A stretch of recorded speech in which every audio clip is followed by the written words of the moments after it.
Namaskar. Hello and welcome to P Guru's channel. I'm your host Shriya. I had three good generals. General Rajiv Narayanan couldn't make it today, but we have General Dushyant and General Shankar today. Namaskar, generals. How are you? Namaskar. Namaskar. Namaskar. Sir, today it rained in Delhi. We can't hear you. Can you hear him? Not again. Not again. Can you hear me, sir? General Dushyant, are you able to hear me? Yeah, I can hear you. Okay, Yeah. fine. Let me go ahead. Yeah. So, Can you hear me? yeah. I can hear you. Fine. Some reason we have been having some mishaps like this. Okay. Yeah. Are you able to hear me now, General Shankar? Okay, great. So today it's been raining in New Delhi, so the wicket is going to do a little bit. So we're going to have our stalwart opener, Sunil Gavaskar, start the proceedings. Over to you, sir. Yeah, thanks a lot, Shreya ji, for this, giving me the opening thing. These days, the ball is swinging all over. And every day something keeps happening. Something new keeps happening to keep us entertained. But we are living in a fractured world. And, these days we talk of multilateralism, multipolar and unipolar and unilateral, all that. Do we know what we are talking of? That's the question. Are we related to what's happening on ground? Are we going by past narratives, past constructs on certain issues? These are the things which, come to my mind when we talk of globalism and deglobalism and colonization, neo-colonization, adventurism, Trumpism, MAGAism, this, all kinds of isms come. But ultimately, things are happening, on something else. So, look, the way I look at it, are we in a unipolar world? Are you in a multipolar world? There's a major question. Let's be very clear about it. Are you in a unilateral global order or a multilateral global order? We should be clear. And we use these very loosely. And what is on ground is completely different. Today you see America. Is there anyone who's able to stop America from doing what it wants to do?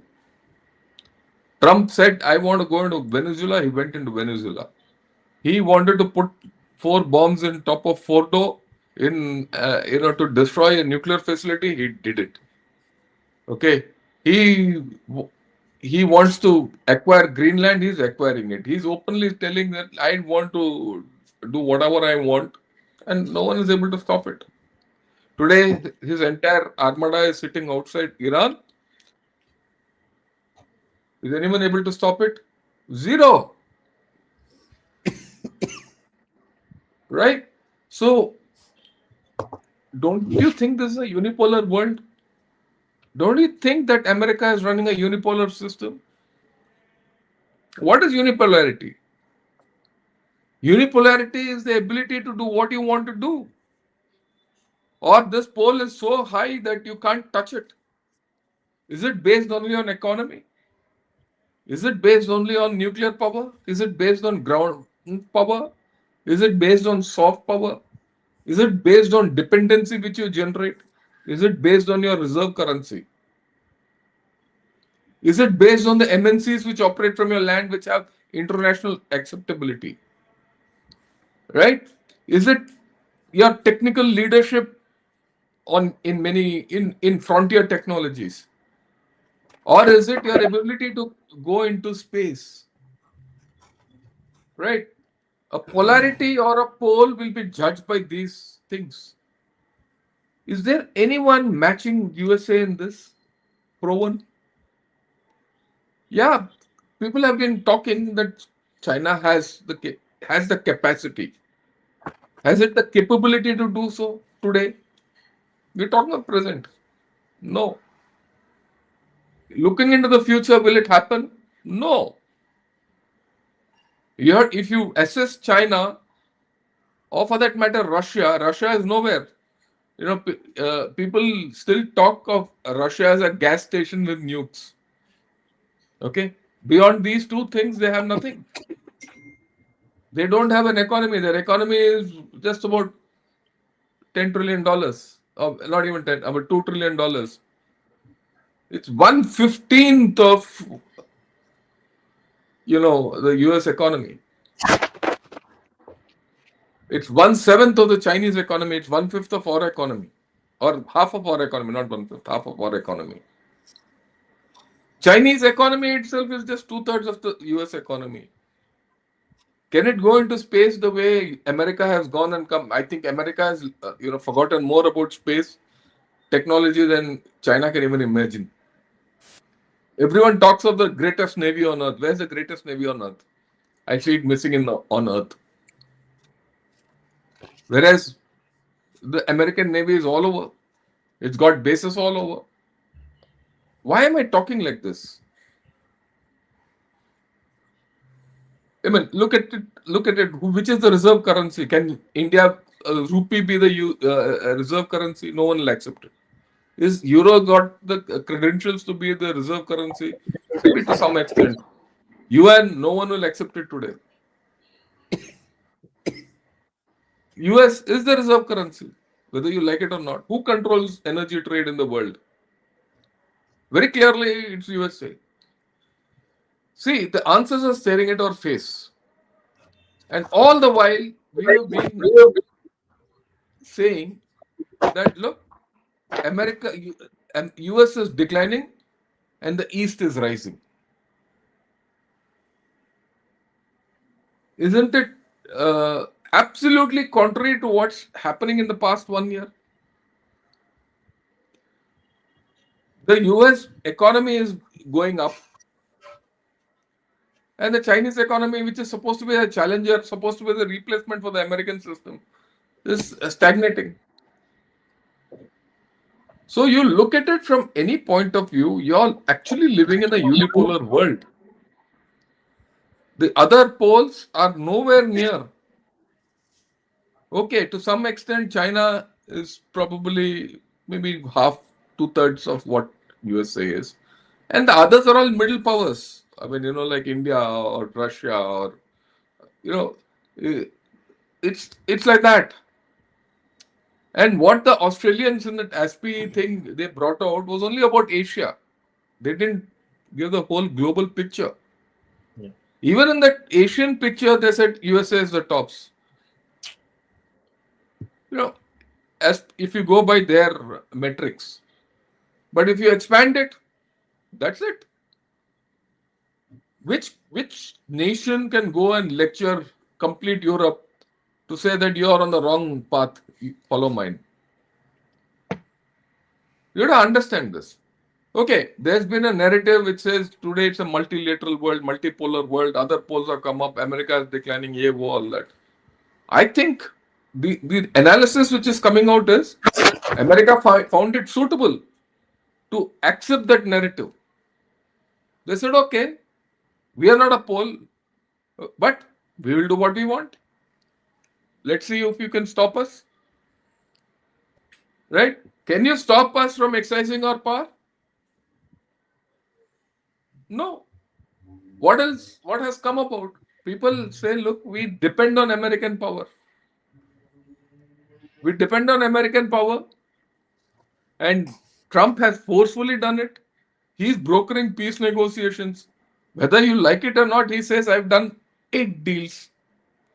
To some extent, he's done a deal. Whether you like it or not, that board of peace, whatever has happened, has happened. That hostage thing is finished.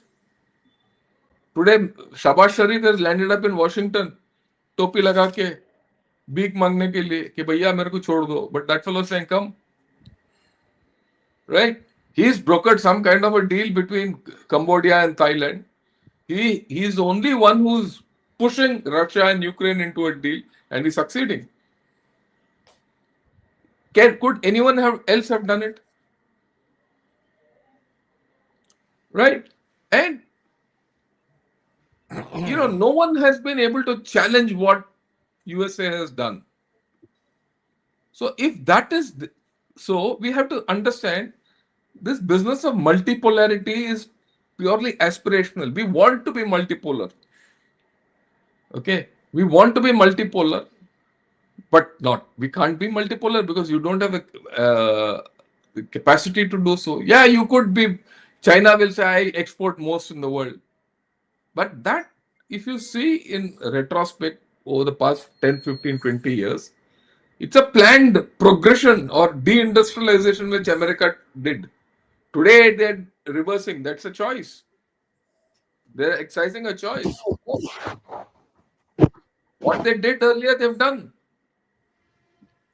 Right? It is whatever China is today is thanks to what American policies are. And what China will be tomorrow will be based on what policies America comes out. You will see it. Because China itself is not fully independent of everything. It doesn't have the capability to, do everything on its own. In fact, no country has. It's only the power which a country has which dictates a country to be autonomous or not. For any point of strategic autonomy, there's a price to pay, even for us. You want to be strategic, you have exercise strategic autonomy, there's a price to pay. Are you prepared to pay that price? India has been prepared. India has said, okay, I couldn't care a damn. But has China been able to do so? Or for that matter, Russia? Today, what is happening? Today, there is a rift within the Russian establishment. And this doesn't come from one angle. It comes from 5-6 people are saying that Lavrov and Putin don't see with the eye to eye. There's an issue between Russia and China. It's not come out in the open. But it is there. Putin wants to get back into the dollar system. Why? If that happens, it's the end of multipolarity. Please understand. It leaves China isolated with no one to support it. Who will support it? Nigeria or Zambia. EU is very clear. They say we don't want China, we don't want USA. We want to strike an independent path. Because EU alone has the capability, not a pole, to go multilateral. Multilateralism is different. That's why I go with your heading is very good, Sri IRG, because the fracture is in understanding what is multipolarity and what is unipolarity. The fracture is in understanding multilateralism and unilateralism. And the fracture is here. Yes, you can be multilateral. What does multilateralism mean?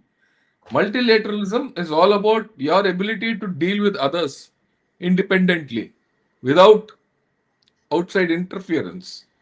If India wants to be multilateral, India should have the freedom to talk to UAE, talk to Russia, talk to China, talk to Indonesia, talk to USA, and talk to EU and whoever it wants. Are we able to do that? We are able to do that to some extent. Are you fully multilateral? You are striving to be multilateral, but there's a cost to pay for it. And the cost we saw whole of last year we paid, still the shadow is not out. After all, with USA, it is only a framework deal. Why does everyone talk about USA only? Right? If USA was not a unipolar system, why should everyone talk to USA? Why is it today in your, you have an AI summit? Who are the CEOs here? Anthropic, Google, Sam Altman, all these people are here. Why isn't Jinping Pu from China coming? Or some, Alexei from Russia coming? The fact that they're not here is either they're not wanted or they're not part of the system. I see some people from Norway have come. So we have to understand this thing of difference between multilateralism and being a pole. And all the middle powers are trying to, what are they trying? They say, look, we are in a unipolar situation. Everyone understands it. This narrative of multipolarity and unipolarity from my side is over. Recognize the fact. Everyone said the American economy is collapsing. Is it collapsing? Yeah, it's in debt. So is China. So is Russia. Does US lack resources? It doesn't.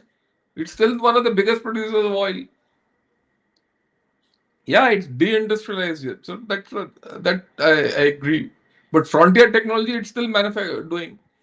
So I feel that we have to reorient our thinking and say, look, re-recognize the fact that look, we are in a unipolar system, but the order is multilateral, and this unitary pole which is on top is doing what it wants, and it is only giving you that much leeway to go multilateral. I mean, I don't consider myself as a third pole or the fourth pole in the world, because the US is a far greater pole today. I mean, look, 1 year back, none of us would have thought that China would have got kicked out from Panama. People don't understand how China has been kicked out of Panama. For China to get control of the Panama Canal, right? Xi Jinping had to go to Panama and convince them, and then they got the initial contract. Then they got it extended, and then it was on a roller coaster, and it broke within 5 months. Something like that is going to happen in Greenland. And if you think after what Mr. Marco Rubio spoke in EU, that Europe is going to drift away from USA, sorry, it's not going to happen. And people are saying, look, whatever Trump has done or not done, he has brought America back to that unipolar position. And Trump is only another 3-year phenomenon. After that, you think any US president will let go of this? Whether Vance comes or Marco Rubio comes or someone else comes, or if it's a democratic institute, we don't know. So, what are the challenges America has? Right? That's the question which we probably have to do this thing. With this, I'll give it back. Sorry, I took a little more time, but I think it was well worth it. Back to you. Thank you so much, sir. This show is coming live from Strategic Frontlines, Gunner Shot, as well as on P Gurus. Wherever you are watching it, a request to all of you to please like the video. Over to you, General Dushyant Singh. Yeah, I think I fully agree with General Shankar on this particular topic. But I would like to present my nuances of the same, how it is a unipolar world. I feel the world today is power-driven world. The element of international common rules, which were, even if they were existing in terms of formalities, they have just vanished away. So therefore, it is might is right. Iski lathi, uski bhans. So as of today, America has the biggest stick, and so therefore it is able to do what it wants to do. That is the first reality. Now look at China. China was emerging as some kind of a counterweight or counterbalance to America, but because of its own internal issues, which it is its own creation, it started losing the momentum.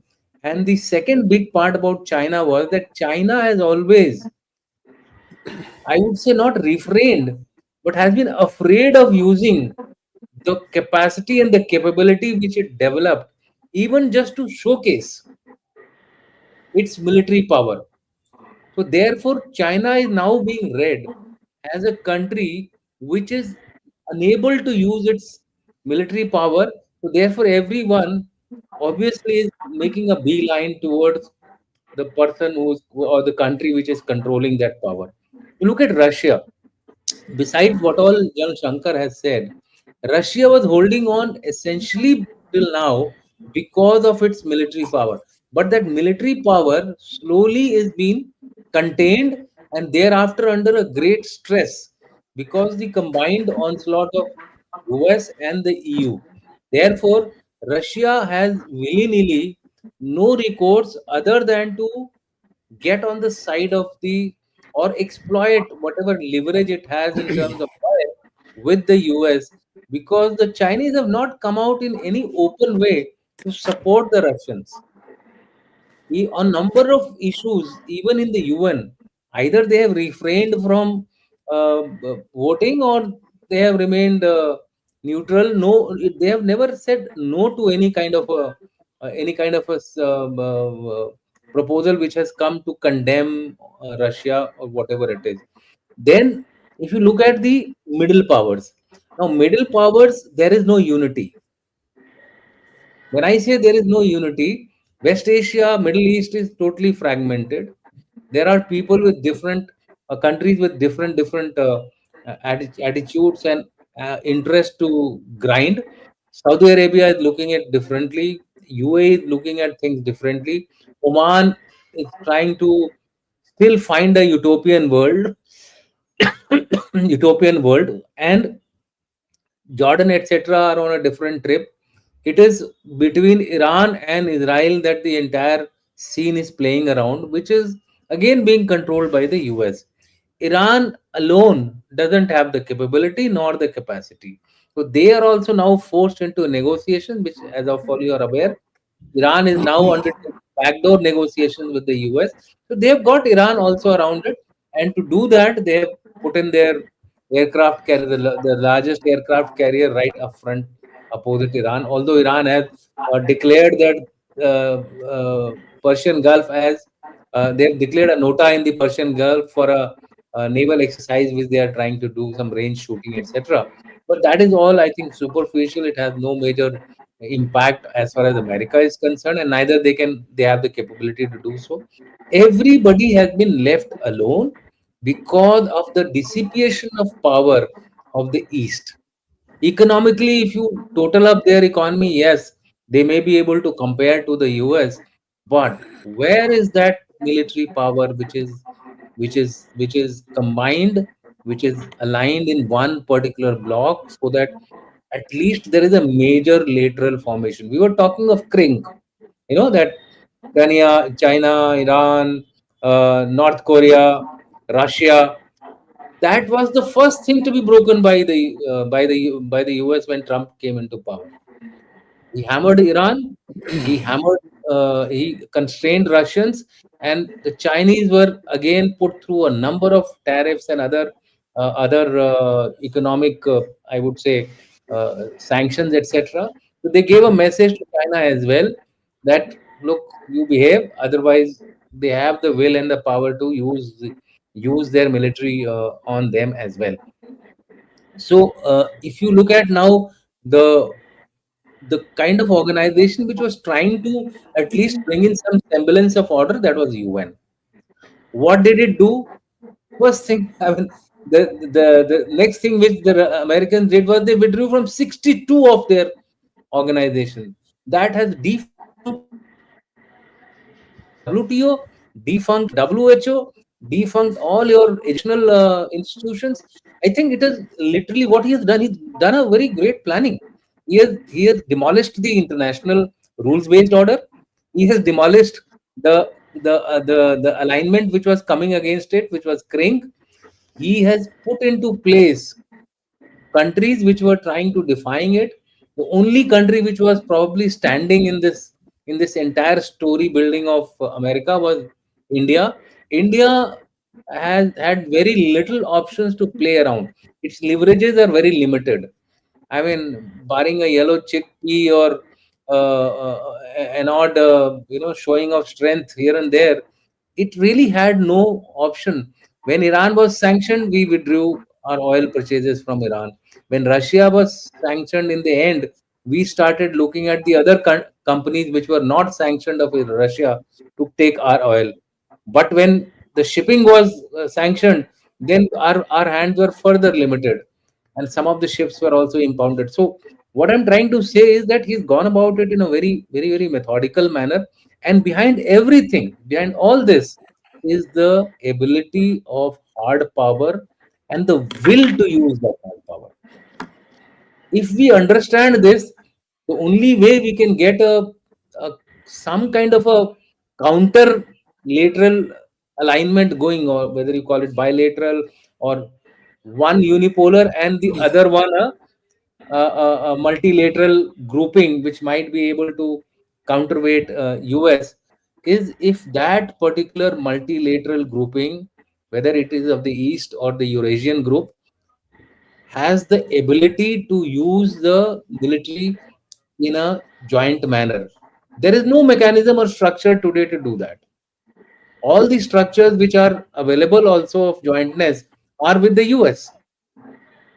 Today we are conducting an exercise in India of the coast of Vizag with number of countries, but they are all West oriented, either Western countries or countries from the ASEAN. So therefore, what I'm trying to say is, and even that is more of a diplomatic exercise than a proper security alignment. A, Take for example a simple multilateral forum of Quad. You ask anyone in India, no, no, no, no, no, no. We should not make Quad a security alignment.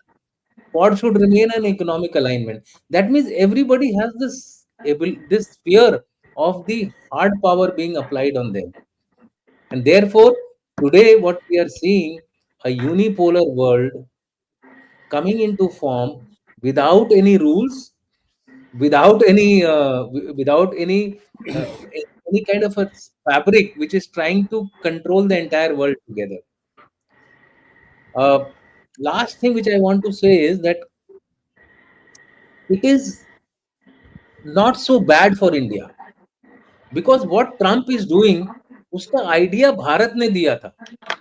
Let me tell you, this MAGA thing which started uh, happening in the US, the seeds were shown by our Prime Minister, Mr. Modi, when he said strategic autonomy as a policy. Now, non-alignment was equidistant, but strategic autonomy is that I find something good with France, I will buy it with France. I find something good in Russia, I'll buy it with Russia. I find something good with country B, I will buy from that particular country. I find something good with US, I'll go to US and say, okay, give it to me. So we brought the nationalism into the center, and today world is only seeing nationalist rejuvenation.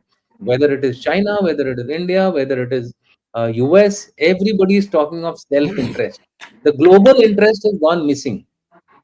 Global institutions have gone missing, and once you don't have global institutions, where can you have multilateralism?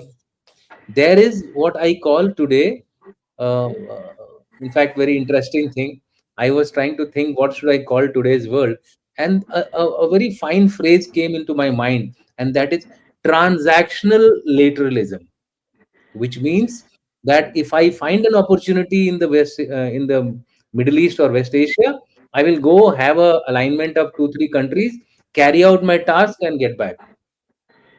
I'm not looking at it from a long term perspective. I'm looking at everything from a tactical perspective. And this mindset is coming probably on the thought that this is the Trump era, it will get over by after 3 years. And so, therefore, US might come back to its normalcy. I have a feeling that may not happen.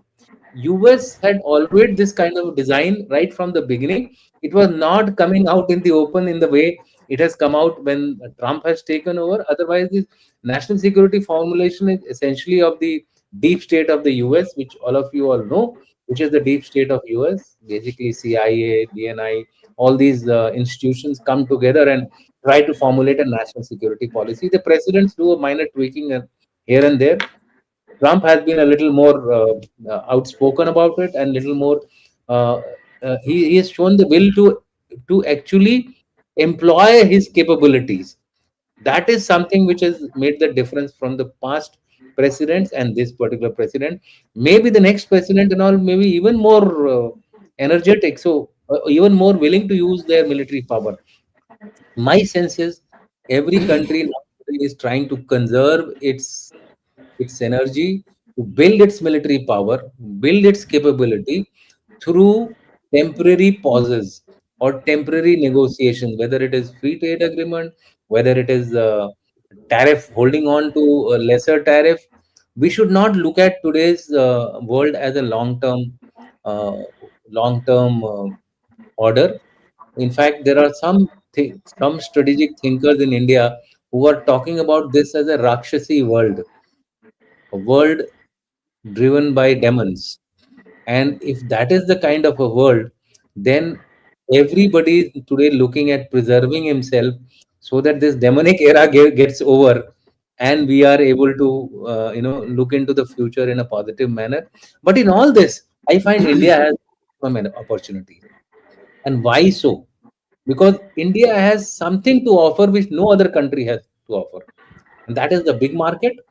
That is going to be your savior. My only danger is we should not get looted by the West as it happened during the colonial era. So, therefore, we have to have a very strong stick. Otherwise, we will be suffering a similar onslaught either through our proxies, which are now being created all around us. Nepal, Bhutan, somebody else is doing it. Bangladesh is coming up in a big way. We should not be too happy with the current formulation of current powers which are there in Bangladesh. Okay, fine. They are trying to look at their immediate problems, and for that immediate problem, India is the best option. Whether it is cotton, whether it is connectivity, whether it is water, in all respects, Bangladesh needs India. So therefore, they are also showing some tactical pauses. Otherwise, they have also started talking about Bangladesh first, right? So this seed of nationalism was actually sown by India, and now we are reaping the benefits, or you can say not so good benefits of this particular seed.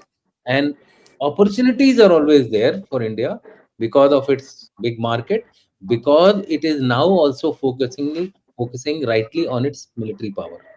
I think slowly, if it starts going around in these two directions, these two parallel tracks have to go hand in hand and very fast.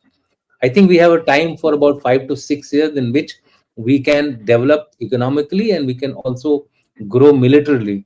Unless we do that, we will not be able to create these local multilateralism also. IMEC is suffering, Kaladan is suffering, INSTC is suffering, Abraham Accord, we are not seeing any headway. So these even these so-called multilateralism forums which we have got are not producing the results. Look at G20. G20 is a talking forum. What is the actual outcome of G20 after the G20 was over?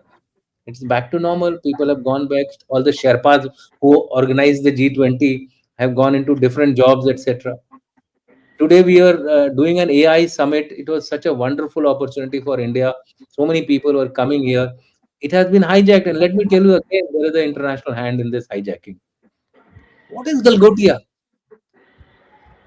One small little robo, which is not even worth looking at, that has made our social media and our mainstream media so hyper that we have played into the hands of international media or international powers.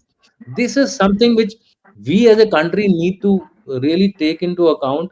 We have to put our internal social media in order, our media in some kind of a briefings have to be done that look, partners, don't spoil the national security capabilities of the country by raising issues which give ammunition and fodder to our adversaries.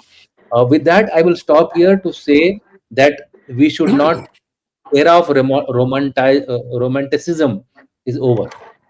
It is the era of practicality, era of operating, navigating through an anarchical world order, a transactional multilateral order, where the multilateral forums are not going to be permanent, but based on a time period of interest, and after that it will all get over.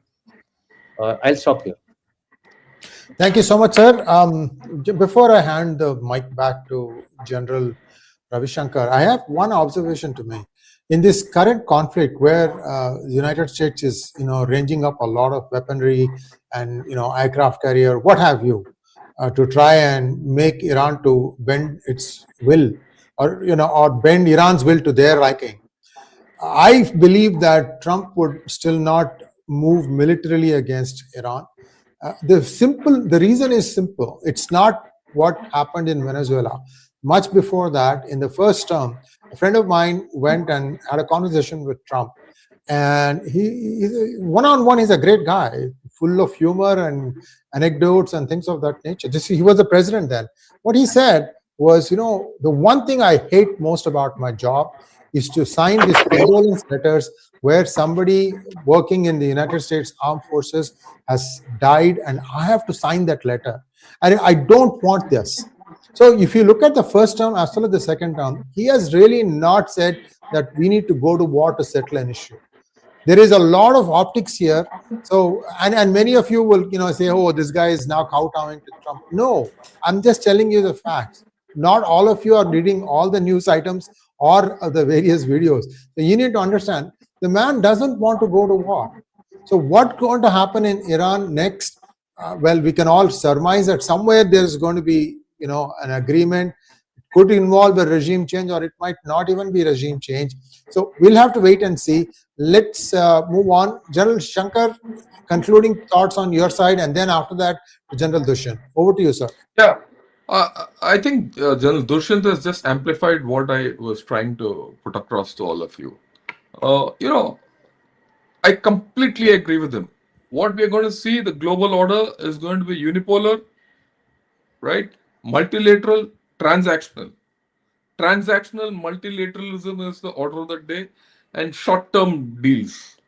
It's not going to be long. Nothing is going to be permanent, right? If tomorrow, after what has happened in the Munich Security Conference, and today, Sri Ayarji and I spoke on the Munich Security Conference. Look, many of you might not have heard what we've spoken, but there are important takeaways for India, important takeaways for the world, and that is going to guide what is going to happen ahead. That's why we took it, because it's far different from what has happened earlier. And when I looked at it, many things are happening. If tomorrow EU and USA get back into the same bed, many things will change, right? And it's fully on the cards. Today they might not like Trump, but tomorrow some other president comes and says, "Yaar, tum hum bye bye, khatam baat yaar." And okay, let's be very clear. And what Rubio has said has shades of, colonialism. That talk, I only showed today morning 1 minute of it, but if you go through the whole thing, it talks of reunited, we run the world together and things like that. There is a lot of problem in that. I find a lot of issues in that. And it points to what we are talking today, short-term transactionality. Right. General Dushyant spoke about Krink and North Korea and Iran, China, all that. Okay. Today I found a video. I found it. It was too much for me not to keep it, so I kept it. And I'm going to show it to you. Can I have this video, please? چین الان کلی قرار فایننس بکنه خب نمیاد اینجوری نیست به این سادگی که میگید ما هر کی فایننس میکنه بره بکنه الان اعلام میکنم نمایندگان محترم اینجا تشریف دارن اگر کسی هست میخواد فایننس بکنه برید بکنه اما چی میخواید بیاید همین الان امضا بدن برید فایننس کنید این چیزیه که در حقیقت ما با اتاق با تولید کنندگان با اصناف با گروه های مختلف می نشینیم گفتگو میکنیم. Okay, now I'm sure many of you wouldn't have understood what he spoke, but let me explain it to you. He spoke in Farsi, of course, and from where I picked it up, I got the background. This is Pezeshkian, everyone knows, Iran president. What is he talking? You saw his thing, he's cribbing about something. He's cribbing about finances. What is he cribbing? He says China has not helped us financially. China has not. This is the first time a president of Iran is openly saying China has not given financial help to us. He doesn't want money from China. It's not money. It's in this, other things. When you get, and he says, we are supposed to have a strategic partnership. As per that strategic partnership, China should have helped us XYZ financially, and they have not helped us. This is the first admission. And I've been saying this for the past 3 months. Ever since, that thing in between Iran and Israel, when the bombs were dropped on Fordo. If you remember, I've been saying this, that China has not come anywhere near this because they don't have the capacity to do so. Today, the Iranian president is saying that. Then you can imagine this business of multipolarity and China being a pole. Anyone who wants to go up the Chinese pole, it is slippery. You'll come back like a noodle. It's going to collapse. Okay. Everyone talks of the Indian rope trick. I call the whole story about China as the Chinese noodle trick. Okay. So that's the reality. It's broken, finished. Why has North Korea abandoned China and gone to Russia? I mean, today morning in the Munich Security Conference, I showed the Japanese defense minister talking about how North Korean troops have been trained by Russia in the Ukraine war. Things are happening which we have to connect the dots. And when you connect the dots, the stark reality is hitting us. Okay, if this is the stark reality, what are the constraints on this reality? Let's look at the American thing. Can America continue to be unilateral? What are the constraints on America to be unilateral or unipolar? If you understand that, then you'll see how you have to behave. First, internally, America goes down politically. There's chaos, whatever happens, okay? And the Democrats come in and they throw Trump out, impeachment, all that. Don't think that just the what shall I say? If Trump loses midterm polls tomorrow, everything will become multipolar. It will not happen. At the end of the day, neither a Democrat or the Republican want to see America go down. They might have their different ideas, but the fact that they have to be MAGA is ingrained in American polity. Okay. It is only Trump who has enunciated MAGA, as others have practiced MAGA. Who started this story in Bangladesh? It is Biden. Trump is finishing it. Okay. Let's not have any doubts about what's happening all over the world. That Trump will one day finally go away and something new will come, and that fellow will be an angel for India.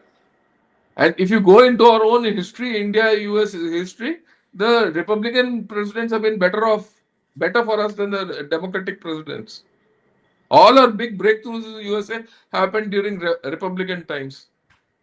And let me tell you, even with this gentleman, it will happen that way as we go ahead. That doesn't mean I'm swinging towards USA, but hard tack. This is a hard tack I'm talking of. Okay. Second thing, you have to understand that Trump is prepared to work with anyone. Whether it's a dictator, it's a donkey, or it doesn't matter him. You saw, and when that usefulness of that donkey is over, he'll throw it. The same guy who's a pedigree dog today will become a donkey tomorrow for Trump. Right? I'm sure today, Munir must be feeling like a complete donkey. उसका lunch का जो कीमत अदा करना पड़ेगा, he doesn't even know where he's going to go get it from. Okay, so that's happening. And one more thing, if you notice about Trump, what Shreyaji said, he's not going to get involved in war. For the simple reason, I think America has learned its lesson. America has learned its lesson that no more wars. What is America doing? It's making others fight their wars. What is Trump doing? He's telling Europe, you get, you pay for your own defense. Stop looking at me. I'll give you weapons. Become rich, and you fight and you die. Same thing is told Japan. Why is Japan remilitarizing? Japan is still an ally. He says, okay, if you can't do it, then I'll come and do it. And by it doing so, today China is looking all over. He doesn't know whether he has to look at Japan. Well, he doesn't know whether he has to look at North Korea. He doesn't know whether he has to look at India or Philippines. You look at how China is getting fixed. And I said this last year. Whatever Trump is doing, his thing is very clear. He's aiming at China finally. And he's sorting out Russia also. So तो हम कहाँ आके झंडा हिला रहे हैं कि भाई हम de-dollarize करना चाहते हैं, we will become a great power in dollar. We are a power, no doubt. But let's come to that. So I don't think this business of USA being unipolar is going to run away. It's there. Let's understand it. But the world will be multipolar transactional. And that is where we come into the play. If this world has to grow and be multilateral, not multipolar, multilateral, okay, you have a big role to play. Why? As of today, you know, you are the second global engine of growth after USA. USA will remain the first, whether you like it or not, because it's got the reserve currency, it's got technology, it's got every angle covered. And I don't believe this nonsense that China is technologically ahead of USA. Never. Okay. No one uses Chinese technology. Show me, except Chinese.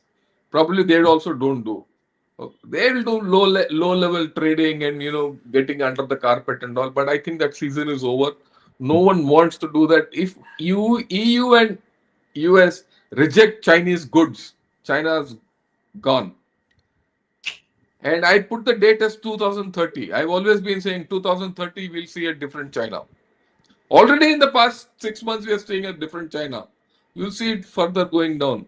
An aging dictator, a falling demography, and a military which is showing belly up. And it's a matter of time when that economy starts spluttering. As it is spluttering. It will run out of fuel very fast.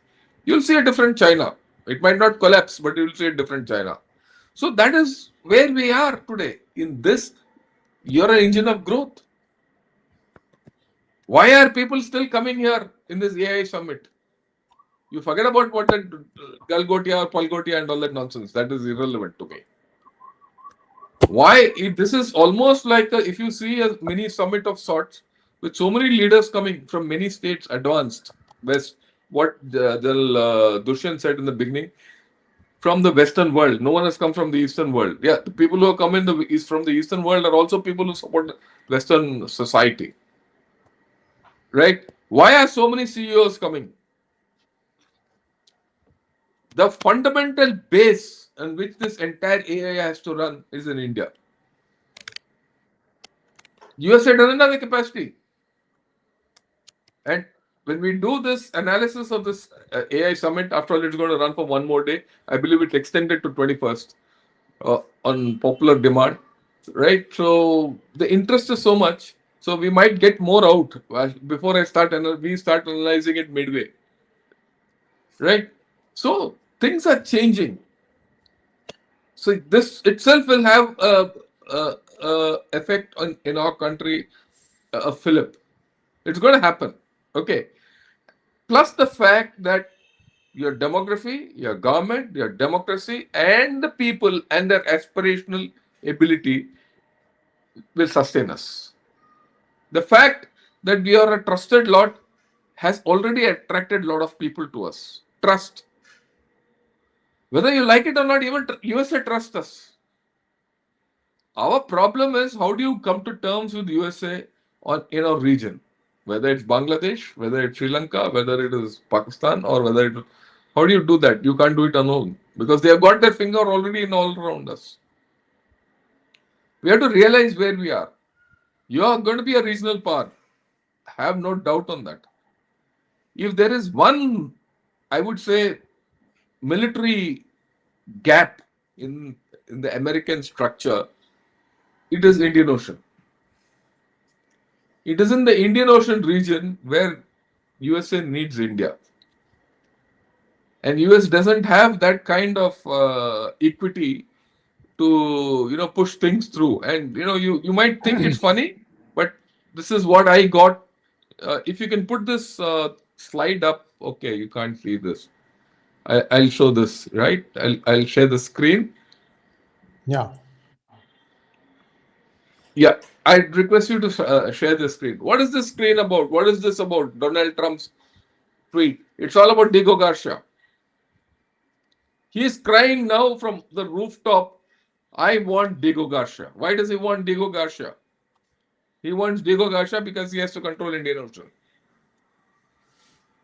Yeah, please take it off. I just thought I'll put this across in black and white before the people think I'm just talking off my hat. And even Diego Garcia doesn't give him full control over the Indian Ocean. I mean, we have to understand Diego Garcia is in the middle of nowhere. But with the middle of nowhere, if he doesn't have anything, right, he can do nothing. Because every other place is taken up already. Okay? And that is the reason why he's getting into Bangladesh. There's a reason. Bangladesh is not only about India and China, it's about having a leg in Indian Ocean. So if you see, then he needs India.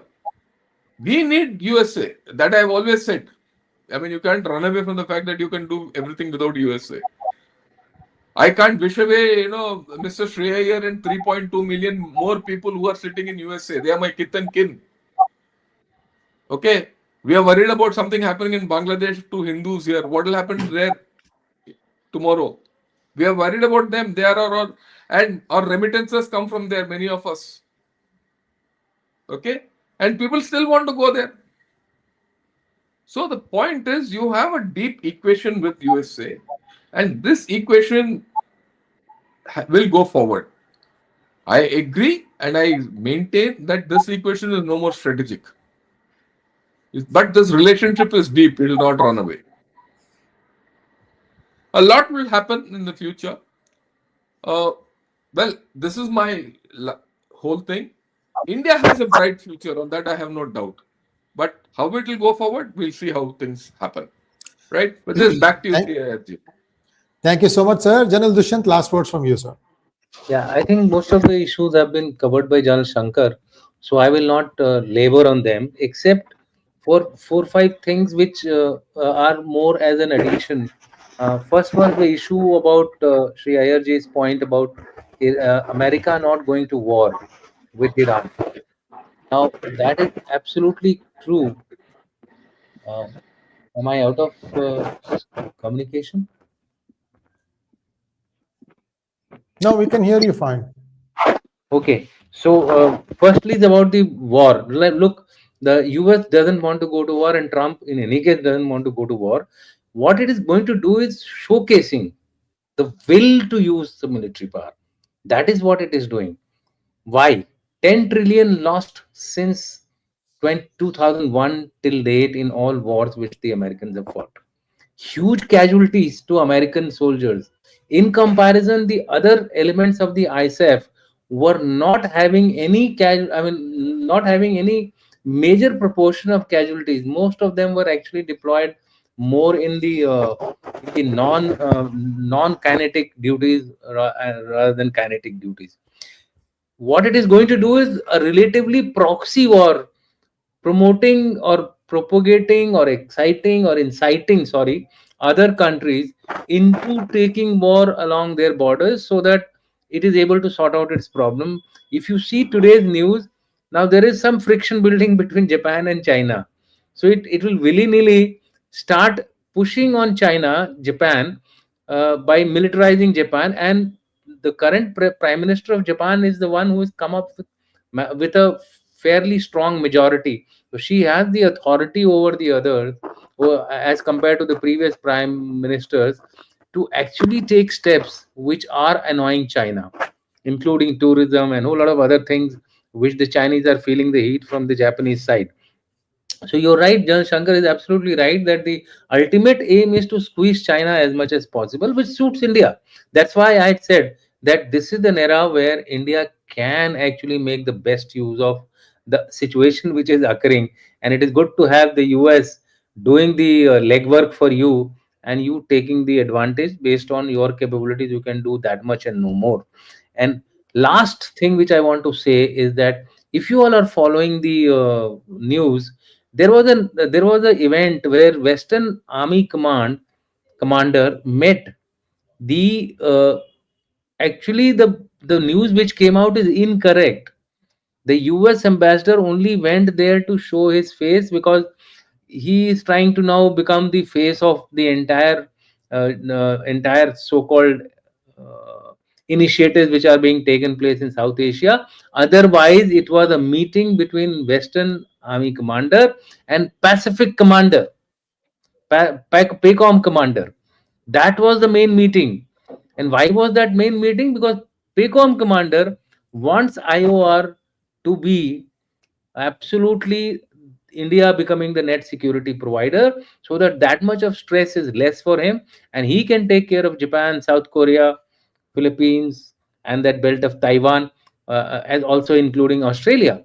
So therefore, he has a large frontage, and he wants desperately IOR with the Indians in favor of the US and not the other way around. So these are my final comments as to the fact that the trajectory in the future is going to be, for a while, the way we are seeing it, transactional lateralism, with India enjoying a little bit of an opportunity here for progressing its own military buildup and economic growth. Thank you so much, General Singh. Let's take some questions now. Thank you, Jigish Shukla. Thank you guys for the talk. Can you make suggestions on action items to speed up Indo-Japanese ties? General Shankar. Yeah, there are a lot to speed up Indo-Japanese ties. Okay, and it's not going to be easy. Let me tell you, Japan, India have been great friends from a long time, and Japan has stood by India in its toughest of times. But Japan is quite sticky about many things, and we are not. As simple as that.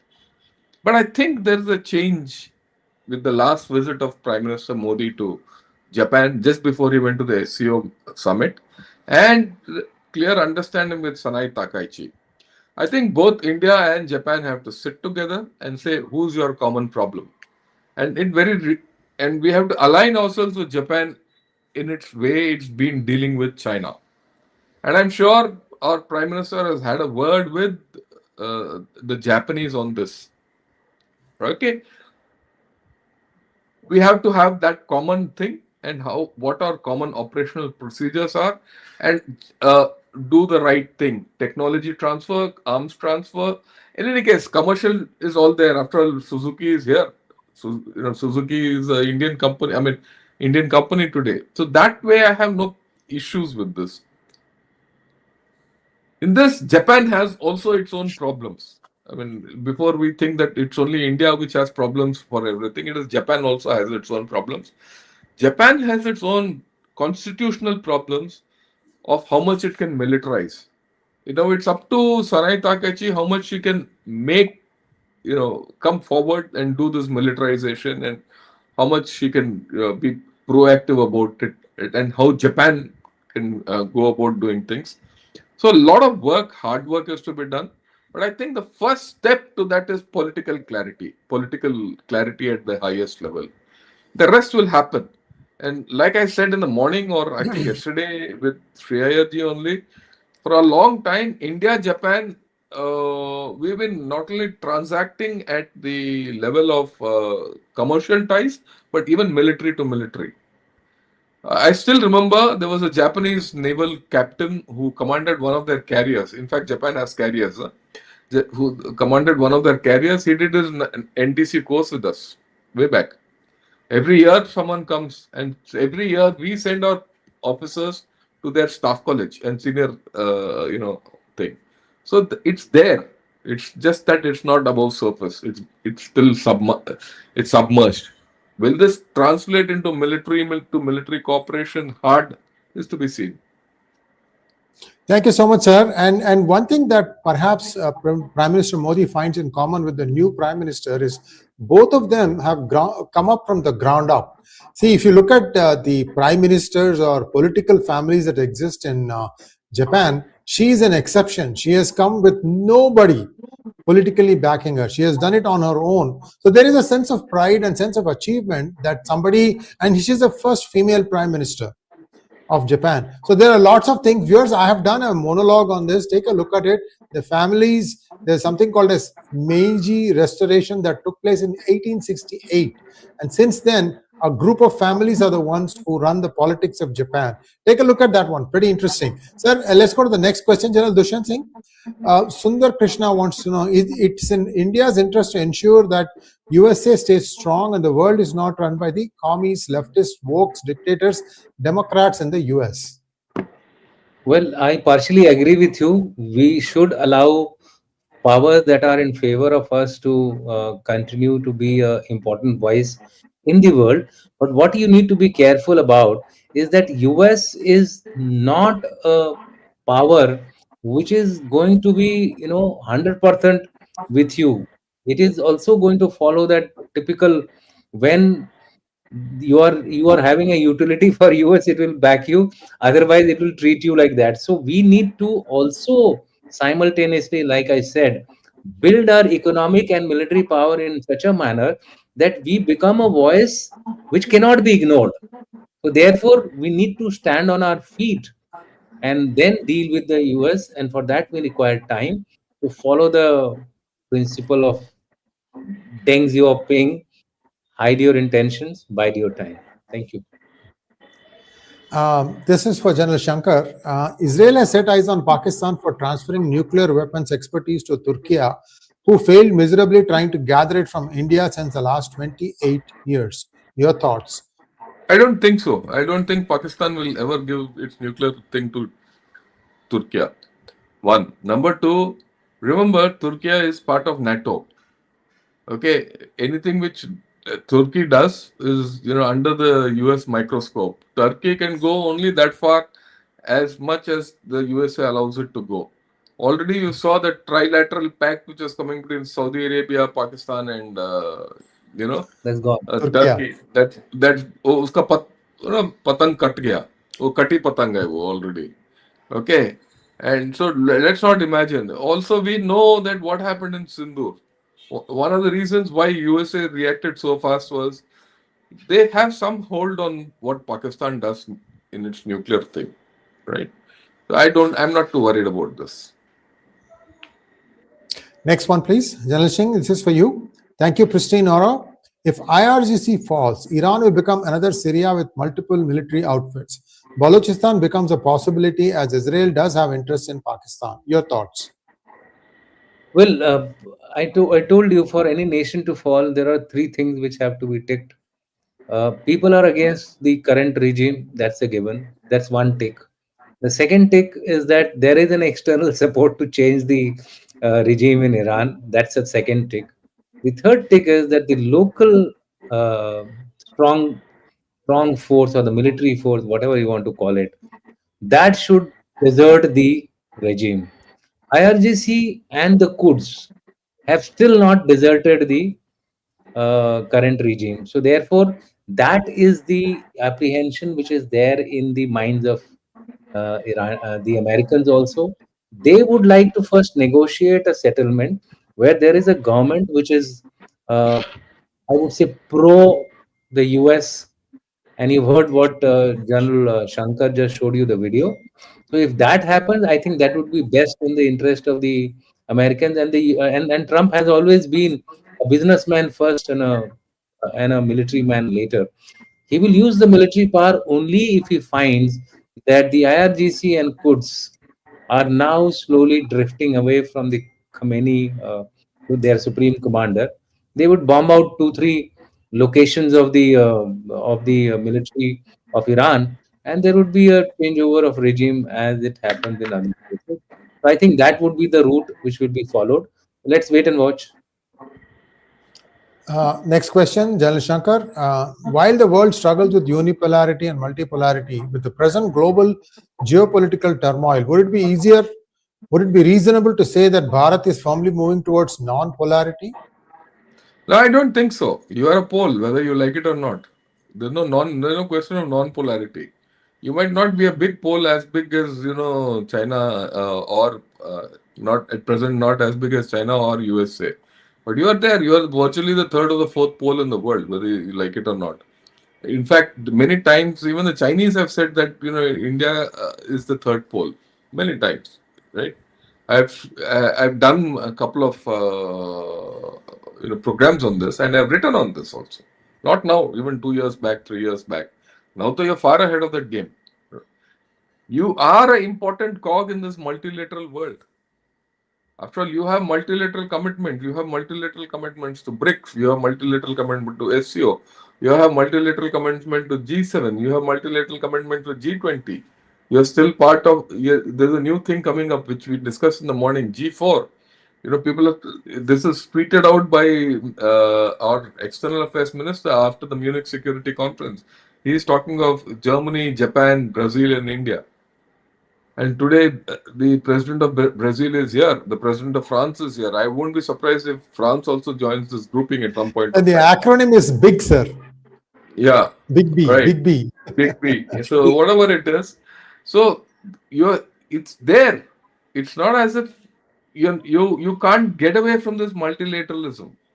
You can't get away from the fact that you can't say that I want to be the fastest growing economy in the world and I don't have any skin in the game. You have to put skin in the game. You don't have no choice. Otherwise, you can't protect your own self.